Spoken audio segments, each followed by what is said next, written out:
तो आप मतलब हम मिलवाने वाला हन पढ़ाई में जीरो तब बोले हीरो देखा तो हर दूसरा ना पढ़ाई में जीरो तब बोले हीरो। देखो ये पढ़ाई कर रहा है बच्चा, ये देखो पढ़ाई कर रहा है। पढ़ाई में जीरो तब बोले हीरो, पढ़ाई में जीरो तब बोले हीरो, पढ़ाई में जीरो तब बोले हीरो। ओ हाँ जीरो। 30 मार्च से अपन नजदीकी सीमा ग्राम था। 30 मार्च 30 मार्च का याद रखो भैया, पढ़ाई में जीरो तब बोले हीरो देखे बजा जन बुला पीछे पढ़ाई लड़का है बोला हम समझा दे अब आपको मैं समझाओ। 30 मार्च जन बुला 30 मार्च के पढ़ाई में जीरो तब बोले हीरो। मोर दिला चुरा के दीवाना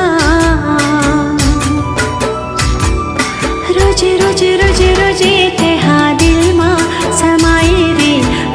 गीत मया के सुनाना, अरे आना गुनगुनाना।